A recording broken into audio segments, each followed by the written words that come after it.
Nakapag-devotion ka na ba? Nagbabasa-basa ka ba?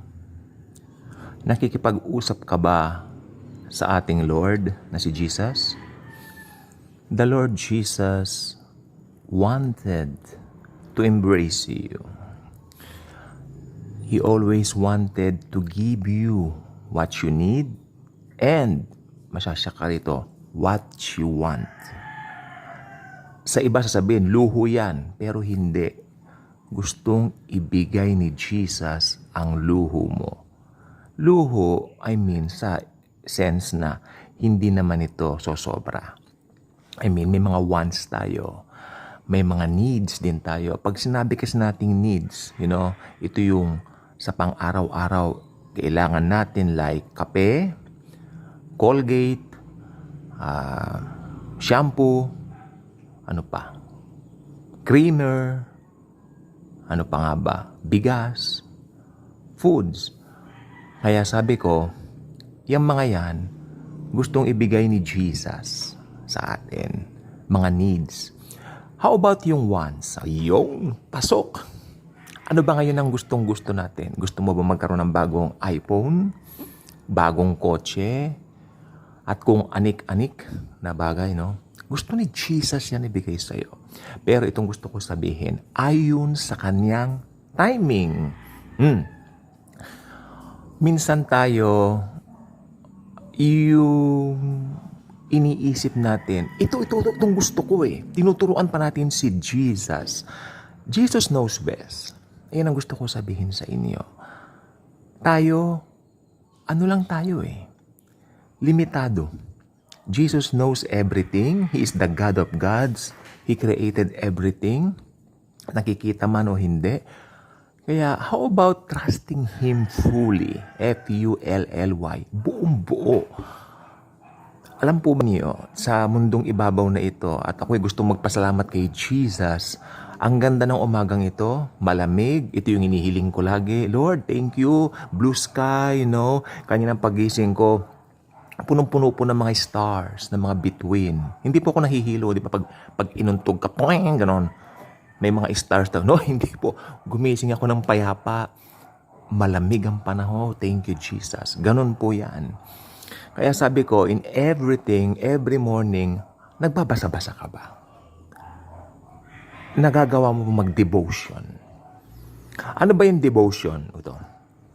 Yung devotion, you will get your Bible or your cellphones, mga apps mo, magbabasa ka ng talata. At magugulat ka kasi yung ibibigay ni Jesus na mga talata o mga verses sa'yo, ito yung mga talata na naaayon doon sa iyong buhay ngayon o doon sa iyong pinagdadaanan ngayon. Alam mo ba ninyo, totoo yan. Kaya kung Kristiyano ka tapos hindi ka nagbabasa-basa ng Bible, you miss a lot. Truly, you misses a lot.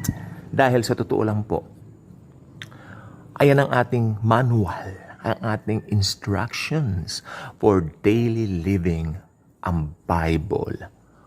Ngayon, kung dededmahin mo ang Bible, dinededma mo si Jesus. Why? Basahin mo ang John chapter 1 verse 1.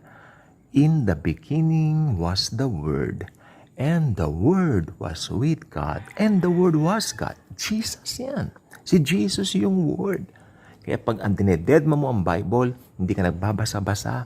Ngayon, hindi ka nagbabasa-basa ng Bible, tapos napupuno ka ng problema, nagre-reklamo ka. Anong karapatan mo magreklamo? Hindi ka nagbabasa-basa. Bakit? Hinahanap mo pa yung kasagutan ni Jesus? O gusto mo yung kasagutan mo? Kaya alam mo, sabi ko po sa inyo, gusto rin ibigay ni Jesus yung wants natin. Sabi nga ng iba luho, pero hindi. Gusto ni Jesus tayong i-spoil niya tayo. Mga anak niya tayo eh. Kaya lang, in His own timing. Pinakikilaman mo ba yung timing ni Jesus? Yan ang huwag mong gagawin. Natatandaan po ninyo si Sarah. Saray siya dati, Saray. Parang aray, Saray.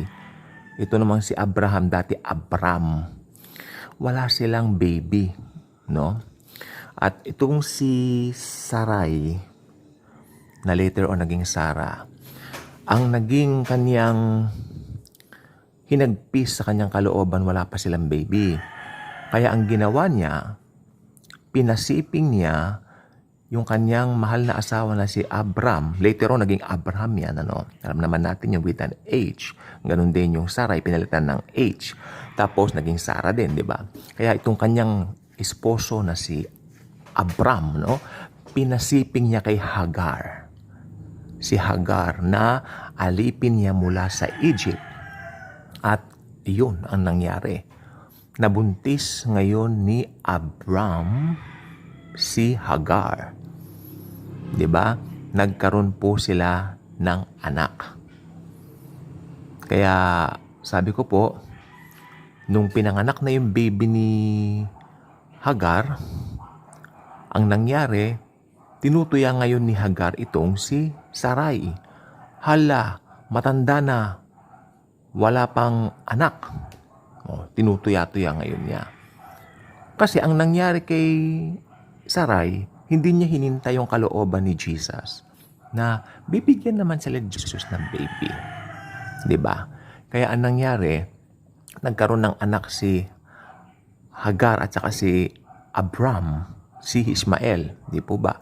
Pagkatapos, ngayon tinutuya-tuya niya ngayon si Sarai. Ngayon naaasar ngayon si Sarai, tinutuya-tuya siya, wala siyang anak. Pero may right timing si Jesus for them sapagkat alam naman natin yung story later on, dumating po yung kanilang anak, si Isaac. Hindi po ba? Yan po ang sinasabi ko po sa inyo. Ano ang lesson dito? Huwag mong tutulungan si Jesus kung ano yung gagawin niya sa buhay mo. Ang ginawa po nitong si Sarai, di ba, na later on naging Sarah, ang ginawa ni Sarai, tinulungan niya si Jesus, pinakilaman niya yung plano ni Jesus. Kaya tingnan mo, nagkapalpak-palpak siya.